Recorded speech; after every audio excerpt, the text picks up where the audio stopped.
नमस्कार। दी public India में आपका हार्दिक स्वागत है। आज की चर्चा मैं शुरुआत करता हूं एक छोटे से किस्से से जो यथार्थ है और जो जीवन की सीख देती है। पुराने समय के मकानों में, हमारे मेरठ साइड में, वेस्टर्न यूपी में, मकानों में एक दुछत्ती हुआ करती थी जिसमें लोग अपना सामान रखते थे। अब तो खैर कम हाइट के मकान बनते हैं, पहले ज्यादा हाइट के मकान बनते थे। वो एक दुछत्ती होती थी जिससे चोर ना आ सके, उसको ऊपर खाना बनाया जाता था, सामान उसके अंदर रख दिया जाता था। एक बार एक पिता ने अपने पुत्र से कहा कि आज मैं तेरे को जीवन की एक शिक्षा देना चाहता हूं और ये शिक्षा जीवन भर याद रखना। और बेटा तो मानी बात है, पिता पे विश्वास करता था और पिता भी चाहता था कि बेटे का भविष्य अच्छा हो।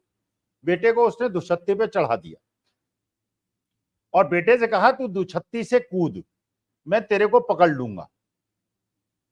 बेटा बाप पे विश्वास करके दुछत्ती से कूदा और बेटे को बाप ने नहीं पकड़ा और वो गिरा, उसके चोट लगी। मतलब क्या? मतलब पिता ने यह कहा अपने पुत्र से कि मैं तुझे जीवन की असली शिक्षा देना चाहता हूं। मैं तुझे यह शिक्षा देना चाहता हूं कि लोग कहेंगे कि मैं तुम्हें बचाऊंगा, लोग कहेंगे कि मैंने तुम्हारी रक्षा में आऊंगा, लोग कहेंगे कि तुम चिंता मत करो, झाड़ पे चढ़ जाओ, भगवान भली करेंगे, चढ़ना मत। और यह शिक्षा देने के लिए मैंने तुम्हें चोट लगाई है, अब जिंदगी भर तुम्हें चोट नहीं लगेगी। बेटे ने शिक्षा को ग्रहण किया। मतलब ये, अगर आप किसी चीज के लिए कटिबद्ध हैं, अगर कोई आपका जीवन का मूल सिद्धांत है, उस पर अडिग रहिए और उस सिद्धांतों को पूरा करना आपका कर्तव्य है। जैसे अंगुलीमाल के बारे में कहा जाता है कि अंगुलीमाल जब डकैती डाला करता था और हत्या किया करता था, उंगली काट लेता था, तो भगवान बुद्ध गुजर रहे थे। अंगुलीमाल ने जाके उनसे कहा कि तेरी उंगली काटूंगा। तो भगवान बुद्ध ने कहा ये जो तुम पाप कर रहे हो, ये क्यों कर रहे हो? तो अंगुलीमाल ने कहा कि साहब पाप इसलिए कर रहा हूं कि अपनी पत्नी को और अपने बच्चों को पाल रहा हूं। तो उन्होंने कहा कि जाके अपने पत्नी और बच्चों से पूछो कि क्या इस पाप के भागीदार वो बनेंगे जो तुम कर रहे हो। अंगुलीमाल अपने घर गया, पत्नी से पूछा, बच्चों से पूछा, तो बच्चों ने और पत्नी ने कहा जो तुम पाप कर रहे हो तुम जानो, तुम्हारा काम जाने, हम उसमें भागीदार नहीं है। तुम्हारा कर्तव्य है हमारा भरण पोषण करना, तुम कर रहे हो, कैसे कर रहे हो? अगर पाप कर रहे हो तो तुम भुगतोगे, पुण्य कर रहे हो तो तुम भुगतोगे। अंगुलीमाल को सद्बुद्धि आई और उसने डकैती और ये सारे कुकर्म छोड़ दिए और एक सज्जन आदमी बन गया। ये बातें मैं आपसे क्यों कह रहा हूं? मैं बातें इसलिए कह रहा हूं कि जो सुप्रीम कोर्ट का, माननीय सुप्रीम कोर्ट का निर्णय आया है, इसका लोग अलग अलग प्रकार से इंटरप्रिटेशन कर रहे हैं। कुछ कह रहे हैं विपक्षी दलों को बड़ा झटका लगा है, कुछ कह रहे हैं कि नहीं झटका नहीं लगा है, सुप्रीम कोर्ट ने जो करना था वो किया है। कुछ लोग आशावादी हैं, कोई निराशावादी है, कोई भ्रम पैदा कर रहे हैं। अब मैं बताता हूं मेरा विश्लेषण क्या है। मुझे ऐसा लगता है कि चुनाव के बीच में जब माननीय सुप्रीम कोर्ट को निर्णय लेना था, उन्होंने वही निर्णय लिया जो उन्हें लेना चाहिए था। और इसमें देश को, लोकतंत्र को बचाने के लिए और देश को संविधान बचाने के लिए जिन चीजों को सम्मिलित किया जाना चाहिए था, वो माननीय सुप्रीम कोर्ट ने किया है। आप पूछेंगे कैसे? देखिए, माननीय सुप्रीम कोर्ट ने कहा कि रिट हमने डिसमिस कर दी, लेकिन हमने दिशा निर्देश दे दिए, हमने डायरेक्शंस दी, हमने सजेशंस नहीं दिए, डायरेक्शंस दी। डायरेक्शंस क्या दी? कि जो इंजीनियर प्रोग्रामिंग ईवीएम के अंदर करेगा और उसके बाद ईवीएम में कोई हेरा फेरी तो नहीं हुई, इसकी पुष्टि वही करेगा बाद में। माने वो इंजीनियर्स की टीम जिन्होंने प्रोग्रामिंग की थी और जो उन्होंने ईवीएम को, वीवीपैट को सेट किया था और उसके अंदर प्रोग्राम डाला था, वही बाद में सिद्ध करेगा, वही पुष्टि करेगा, वही सर्टिफाई करेगा कि इसमें कोई हेरफेर नहीं हुई है। इसका मतलब यह है कि चुनाव आयोग की बात भी सच हो गई और जो विपक्षी दल आरोप लगा रहे थे कि उसके बाद हेराफेरी होती है, वो भी स्पष्ट कर दिया। उसके बाद मुख्य चुनाव आयुक्त ने, या चुनाव जो चीफ इलेक्शन, ये अपने सुप्रीम कोर्ट के जजेस हैं, उन्होंने ये कहा कि जब चुनाव संपन्न हो जाएगा 15 दिन के 7 दिन के अंदर अगर कोई विपक्षी दल का नेता ये संशय प्रकट करता है कि मशीन में हेरफेर हुई है, प्रोग्रामिंग कोई हेरफेर हुई है तो उसकी प्रक्रिया फिर चालू होगी, उसकी पुष्टि होगी और पुष्टि के बाद अगर सच पाया गया तो उनका पैसा वापस होगा। माने जो विपक्षी दल की धरोहर राशि रखी जाएगी वो होगा। सुप्रीम कोर्ट ने यह भी कहा चुनाव आयोग से कि आप ये सुनिश्चित करें, ये देखें कि क्या उसमें जो वीवीपैट है उसके अंदर बारकोड डाला जा सकता है।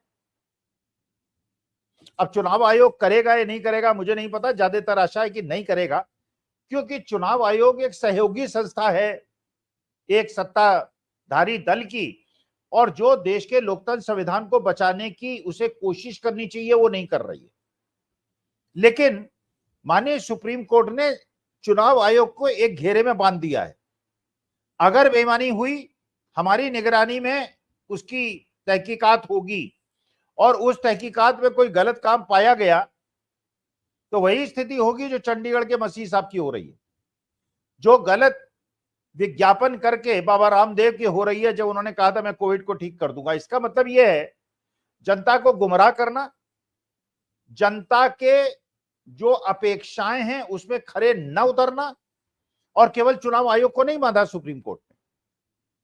देखिए जो चुनाव आयुक्त हैं वो तो 3 हैं, वो तो सारे काम अपने हाथ से नहीं करेंगे, वो सारे काम जो है पूरी व्यवस्था जो है हर डिस्ट्रिक्ट के अंदर हर स्टेट के अंदर पुलिस ऑफिसर्स हैं, रिटर्निंग ऑफिसर्स हैं, सिविल सर्वेंट्स हैं, कलेक्टर्स हैं, कमिश्नर्स हैं, ये सब गवर्नमेंट मशीनरी का पार्ट है। और मैं जानता हूं क्योंकि मैं भी प्रिसाइडिंग ऑफिसर था 1980 में, कि जो प्रिसाइडिंग ऑफिसर होता है या चुनाव ड्यूटी में होता है वो अपनी जान छुड़ाना चाहता है, भैया काम खत्म हो और मैं घर जाऊं। उसका कोई इंटरेस्ट नहीं है कि उसके अंदर बेईमानी हो। एक आध दो पोलिंग बूथ पे हो सकता है कोई बेईमानी करने का प्रयास करे और कहां पूरा का पूरा पोलिंग टीम जो है वो गड़बड़ हो जाए, क्योंकि पोलिंग टीम के अंदर जो लोग होते हैं अलग अलग विभाग के होते हैं, एक दूसरे को जानते नहीं, और चुनाव के बाद एक फिर भूल जाते हैं कौन किसके साथ किसने काम किया था। इसका मतलब यह है कि चुनाव अधिकारी और जो उसमें संलिप्त लोग हैं, संलग्न लोग हैं, उनके ऊपर बहुत बड़ी जिम्मेदारी आ गई है कि अगर आपके क्षेत्र में कोई बेईमानी हुई तो पहले तो यह जांच होगी कि क्या बेईमानी हुई, और अगर सिद्ध हुआ कि बेईमानी हुई तो यह पता चलाया जाएगा किसने बेईमानी की, किसने बेईमानी में सहयोग किया। तो आप अपने कर्तव्यों से विमुख मत होइएगा। आपकी जो जिम्मेदारी है देश के संविधान और लोकतंत्र को बचाने के लिए, और इस यज्ञ में जो आप जा रहे हैं, जो लोकतंत्र का यज्ञ है, इसके अंदर कोई कोताही मत कीजिएगा वरना आप भी नपेंगे। तो मुझे ऐसा लगता है जो सुप्रीम कोर्ट का जजमेंट है, जो मेरा इंटरप्रिटेशन है वो ये है कि रिट तो उन्होंने डिसमिस कर दी, लेकिन जो दिशा निर्देश दिए हैं उससे चुनाव आयोग को भी बांध दिया है और जनता को भी जागृत कर दिया है, और जितने भी चुनाव अधिकारी हैं उनको भी ये निर्देशित कर दिया है कि चुनाव प्रक्रिया में कोई गड़बड़ी करके लोकतंत्र और संविधान की हत्या करने का प्रयास मत करना। एक मुद्दा तो ये। दूसरा मुद्दा जो मैं उठाना चाहता हूं, प्रथम चक्र के चुनाव हो गए, द्वितीय चक्र के चुनाव आज हो रहे हैं। वेस्टर्न यूपी में भी हो रहे हैं, बाकी स्टेट्स में भी हो रहे हैं। 8 सीटों में पहले हुए थे, 8 सीटों पे आज हो रहे हैं। वेस्ट बंगाल में हो रहे हैं। जो खबरें मिल रही हैं, जैसा बताया जा रहा है, वेस्ट बंगाल के अंदर बताया जा रहा है, गाजियाबाद के अंदर बताया जा रहा है कि ये बात तो सही है कि लोगों ने जो संविधान को बचाना चाहते हैं, जो लोकतंत्र को बचाना चाहते हैं, वो ज्यादा मोटिवेटेड हैं, इसलिए वो ज्यादा वोट डाल रहे हैं। जो संविधान को नहीं बचाना चाहते,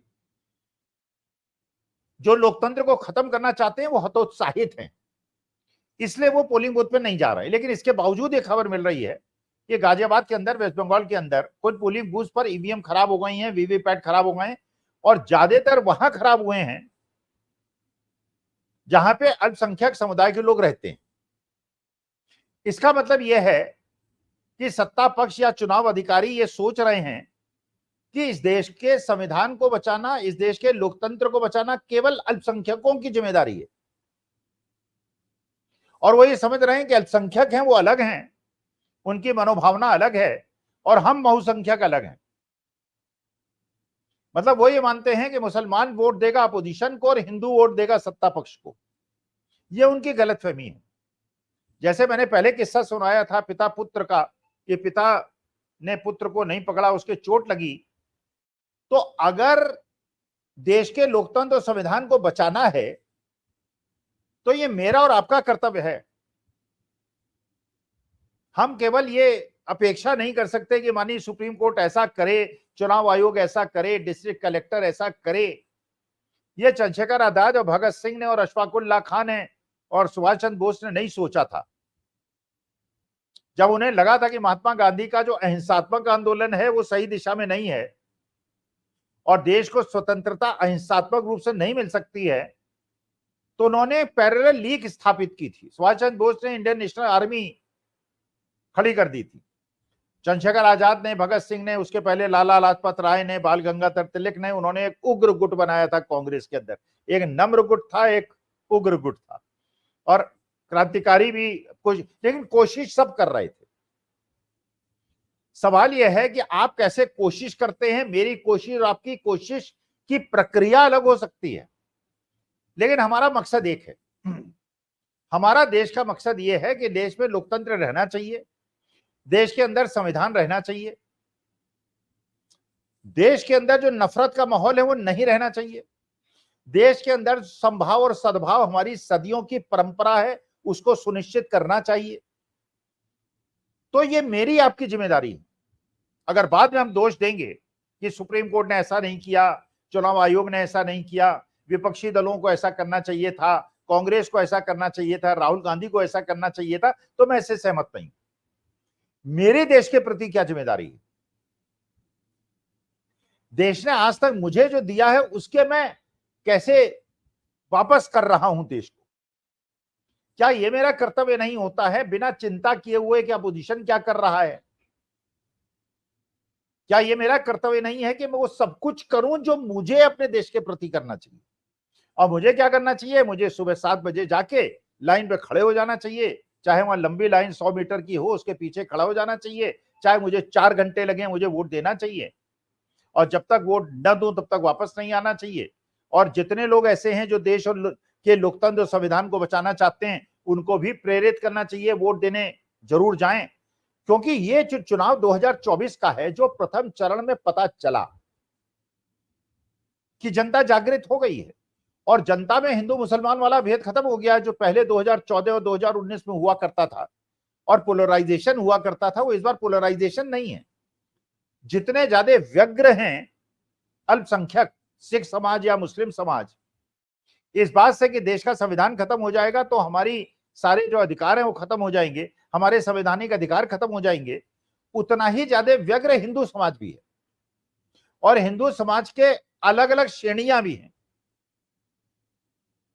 चाहे वो SC ST समाज हो, जिसको लगता है कि उनका रिजर्वेशन खत्म हो जाएगा, संविधान बदल जाएगा, उनके जो इष्ट हैं बाबा साहब भीमराव अम्बेडकर जय भीम कह के वो नारा लगाते हैं, उनका बनाया हुआ संविधान खत्म हो जाएगा, अब्दुल कलाम आजाद द्वारा बनाया हुआ संविधान खत्म हो जाएगा। संविधान की सभा जिसने बड़े सोच विचार के बाद पूरे विश्व का सबसे सुंदर संविधान बनाया, वो खत्म हो जाएगा। और जो हमारे देश की लोकतांत्रिक परंपराएं थी जिसमें विपक्ष के नेताओं को भी मित्र माना जाता था, वो खत्म हो जाएगी। तो सारे समाज के हर पक्ष के लोग जो हैं वो सामने खड़े हो गए, वोट डालने के लिए तैयार हैं। लेकिन जो लोग संविधान को बदलने का प्रयास कर रहे थे, लोकतंत्र को खत्म करने का प्रयास कर रहे थे, उनको जनता ने यह मैसेज दे दिया कि आप सफल नहीं होंगे, हम आपको सफल नहीं होने देंगे। तो उनमें हतोत्साहित है, वो डिमोरलाइज्ड है, वो वोट देने नहीं जा रहे हैं, वोटिंग परसेंटेज गिर रहा है। लेकिन जो भी वोटिंग परसेंटेज हो रहा है वो देश के संविधान और लोकतंत्र को बचाने वालों का हो रहा है। तो इसलिए मेरा अभिप्राय यह है कि किसी दूसरे से अपेक्षा मत कीजिए, किसी दूसरे के अंदर दोष मत ढूंढिए, क्योंकि ये आपका देश है और क्योंकि ये देश 142 करोड़ों का सामूहिक देश है और क्योंकि हम भाई भाई हैं, इसलिए हमारा कर्तव्य है कि हम वोट दें और देश के लोकतंत्र संविधान को बचाएं। अब एक और खबर आप सुनिए, आपको सुनाई होगा आपने कि चीन ने सियाचिन के अंदर भी सड़कें बनाना शुरू कर दिया है। क्योंकि मेरे देश के अंदर यह स्थिति है कि 1962, 65, 71 कारगिल सारी वॉर्स मैंने देखी और मैंने देश को एकजुट देखा है। इलाहाबाद के अंदर प्रयाग स्टेशन के पास हमारा घर था। जब प्रयाग स्टेशन हम जाते थे उस जमाने में, हम देखते थे हिंदू, मुसलमान, सिख, ईसाई, गरीब, अमीर, औरत, पुरुष, कोई भेद नहीं। सब जाके जो सैनिक आते थे और ट्रेनों में जाते थे, उनके जो भी उनके पास होता था उनको अर्पित करते थे, अपना भाई बांध के राखी बांधते थे और उनके पैर छूते थे। पिछले 10 साल के अंदर देश को धर्म और जाति पे तोड़ दिया गया और चीन जैसे दुष्ट राष्ट्र इसका वेट कर रहे हैं। उन्होंने देख लिया है कि देश अंदर से विभाजित है, तो इस समय हमारे अंदर भेद डालने का और हमारे देश को नुकसान पहुंचाने का उनका मंसूबा साफ हो सकता है। इसलिए वो सियाचिन के अंदर सड़क बना रहे हैं। मेजर शैतान सिंह का जो स्मारक था लद्दाख के अंदर, उसको भस्म कर रहे हैं। जो सोनम वांगचुक कह रहे हैं कि हमारे चारागाहों को चीन ने हड़प लिया है और हमारे जो किसान हैं और पशुपालक हैं वहां जाके अपनी भेड़ें नहीं चरा पा रहे हैं, लेकिन कोई सुनवाई नहीं हो रही है। और लद्दाख जो है सीमावर्ती इलाका है, मणिपुर सीमावर्ती इलाका है और मणिपुर के अंदर 1 साल से परेशानी है। हमारे ही देश के 2 अलग अलग समुदाय एक दूसरे के खिलाफ बंदूक लिए सामने खड़े हुए हैं, कोई चिंता नहीं है इन लोगों को। आग बुझाने की चिंता नहीं है, लेकिन आग कैसे नई नई आगे कैसे लगाई जाए, कभी घुसपैठिया कहेंगे, कभी हमारा और उनका कहेंगे, जबकि 142 करोड़ लोग हिंदुस्तान के जो हैं वो एक परिवार। हमारा तुम्हारा क्या है? कुछ लोग हिंदू, मुसलमान, सिख, ईसाई में अच्छे हैं, कुछ लोग हिंदू, मुसलमान, सिख, ईसाई में खराब हैं। जो खराब हैं उन्हें आइसोलेट करने की आवश्यकता है और जो अच्छे हैं उनको संगठित करने की आवश्यकता है। जब सरदार भगत सिंह ने, अशफाकुल्ला खान ने, पंडित चंद्रशेखर आजाद ने, राम प्रसाद बिस्मिल ने लड़ाई लड़ी थी, तो क्या बिस्मिल जी ने और आजाद ने सोचा था कोई हिंदू हैं तो एक अशफाकुल्ला खान मुसलमान के साथ क्यों लड़े? क्या अशफाकुल्ला खान ने सोचा था कि भगत सिंह के साथ क्यों लड़े, ये तो सिख है? सब लोगों ने मिलकर देश की स्वतंत्रता दिलाई थी और आज हम एक संयुक्त परिवार है, हम एक ज्वाइंट फैमिली हैं। इस देश की खूबसूरती को बचाए रखने के लिए, इस देश के अंदर नॉर्थ और साउथ का डिवाइड क्रिएट ना हो, इसको सुरक्षित रखने के लिए चीन और पाकिस्तान जैसे नापाक इरादों वाले देशों के कुकृत्यों से बचने के लिए और देश को अंदर से मजबूत करने के लिए हमारे लिए आवश्यक है कि हम देश के लोकतंत्र और संविधान को बचाएं और अपना आपसी जो भाईचारा है, संभाव और सद्भाव है, उसको बचाएं। इसलिए पहली घटना जो माननीय सुप्रीम कोर्ट ने निर्णय लिया, निर्णय सही है, दिशा निर्देश लिए सही है। कोई हतोत्साहित करने का जो मेन स्ट्रीम मीडिया है कोशिश करेगा, शाम को देखिएगा सारी हेडलाइंस लगेंगी, विपक्षी दल को झटका, कांग्रेस को झटका, फलाने को झटका, ढिकाने को झटका। झटका पटका किसी को नहीं लगा है। वास्तविकता में माननीय सुप्रीम कोर्ट ने देश के संवैधानिक अधिकारों की, लोगों के अधिकार की, लोकतंत्र की रक्षा करने के लिए जो उन्हें करना चाहिए था उन्होंने किया है। अब बारी हमारी है। यह भी मैं जानता हूं कि देश के अंदर जो ये चुनाव हो रहे हैं इसमें 5% की हेराफेरी होगी। वोटर लिस्ट से नाम काटे जाएंगे, वोट नहीं देने दिया जाएगा, 5% की हेराफेरी होगी। ये मेरा और आपका कर्तव्य है कि इस बात को जानने के बाद हम 15% की लीड दें, 20% की लीड दें, कि 5% के एडजस्टमेंट के बावजूद वो लोग जीते जो देश के लोकतंत्र और संविधान को बचाना चाहते हैं। जैसे आपने देखा, लोग पूछते हैं कि साहब कर्नाटका में कैसे कांग्रेस जीत गई, तेलंगाना में कैसे जीत गई, हिमाचल प्रदेश में कैसे जीत गई और मध्य प्रदेश, छत्तीसगढ़, राजस्थान में हारी, तो इधर उधर की बात करती है। वो इसलिए जीती कर्नाटका में, तेलंगाना में लीड थी 15% की और हेरा फेरी थी 5% की, 10% से जीत गए। मध्य प्रदेश, राजस्थान और छत्तीसगढ़ में लीड थी 2% की, 5% की हेरा फेरी थी, इसलिए हार गए। तो हमारा आपका कर्तव्य क्या है? हमारा आपका कर्तव्य है लीड दें 15%।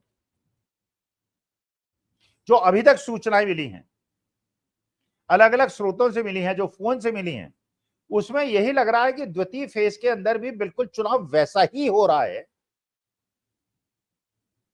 जैसा पहले फेज में हुआ था। जो ओबीसी समाज है, जो दलित समाज है, जो अल्पसंख्यक समाज है, वो बढ़ चढ़ के वोट दे रहा है। और जो भक्त समाज है वो घर में शांत बैठा है, और उसका बल्कि नजरिया भी बदल गया है। पहले वो कहा कर रहा था कि 400 पार, इस बार 400 पार। अब वो 400 पार की बात नहीं कर रहा, बल्कि उसने अपनी टिप्पणी को बदल लिया है। अब वो कह रहा है हम हार रहे हैं, इसलिए हमारे जो पक्ष के लोग हैं वोट देने जाना चाहिए, क्योंकि उन्हें लगा कि उधर के लोग तो मोबिलाइज हो गए और हम मोबिलाइज नहीं हुए। जैसे आपने सुना ही होगा, जो चीता है सबसे तेज भागने वाला पशु है। हिरन तेज भागता है लेकिन उससे कम तेज भागता है। लेकिन हिरन को पकड़ने के लिए जब चीता लपकता है तो कई बार हिरन बच के निकल जाता है, कम स्पीड के बावजूद निकल जाता है। कारण क्या है? कारण यह है कि चीता शिकार पकड़ने के लिए भागता है और हिरण जान बचाने के लिए भागता है। तो पिछले 10 साल में देश ने जो देखा है, देश में बहुसंख्यक लोग ऐसे हैं जिन्होंने नौकरी खोई है, जिनके बच्चे बेरोजगार हैं, जिन्होंने महंगाई का भार झेला है, जिन्होंने अग्निवीर देखी है, जो दिल्ली के किनारे 13 महीने बैठे हैं और अपनी शहादत दी है, या जिन्होंने मणिपुर से व्यथित हैं, या जो जाट बेटियों के साथ हुआ उससे व्यथित हैं, या राजस्थान के अंदर जो छत्राणी है, गुजरात के अंदर राजस्थानियों के राजपुतानियों के साथ और छत्राणियों के साथ हो रहा है, उससे दुखी हैं। जो टेनी महाराज के टिकट मिलने से लखीमपुर के अंदर दुखी हैं, जिनके पुत्र ने किसानों को कुचला था, वो सारे लोग आज के तारीख में जानते हैं कि अगर लोकतंत्र नहीं बचा, संविधान नहीं बचा, तो वो भी नहीं बचेंगे। हम भी क्या, जो संविधान बचाने वाले हैं वो तो छोड़िए, जो संविधान का विरोध करने वाले हैं, हटाने वाले, वो भी नहीं बचेंगे। क्योंकि तानाशाही में ऐसा ही होता है, फिर वो अपना पराया नहीं देखते, उनको खून लग जाता है, उनको आदत लग जाती है, फिर वो अपना पराया नहीं देखते, जिसको पकड़ते हैं पकड़ लेते हैं। तो एक बार आपसे पुनः निवेदन करता हूं, जितने भी लोग हैं जो देश के संविधान को बचाना चाहते हैं, लोकतंत्र को बचाना चाहते हैं, वोट देने जाएं। और जो लोग संविधान और लोकतंत्र को हटाना चाह रहे थे, उनसे भी मेरा निवेदन है, अपनी भावना को बदलिए, वरना आप भी भुगतेंगे, सब भुगतेंगे, पूरा देश भुगतेगा। इसलिए हमें पंडित जवाहरलाल नेहरू का, लाल बहादुर शास्त्री का, अटल बिहारी वाजपेयी का जो प्रधानमंत्री काल था, उसमें जिस प्रकार के आपसी प्यार, मोहब्बत, सद्भाव की भाव हमारे देश में देखा गया था, उसी को पुनर्जागृत करने की आवश्यकता है और तानाशाही प्रवृत्तियों का नाश करने की आवश्यकता है और देश के संविधान और लोकतंत्र को बचाने की आवश्यकता है। किसी दूसरे की तरफ मत देखिए, आपका कर्तव्य है देश के प्रति, जाइए वोट दीजिए। और मैं आपसे कसम खाता हूं, जिस दिन मेरे यहां वोट होगा, सुबह 7 बजे सबसे पहला वोट मेरे पोलिंग बूथ पर मेरा और मेरी पत्नी का होगा। नमस्कार, प्रणाम और धन्यवाद।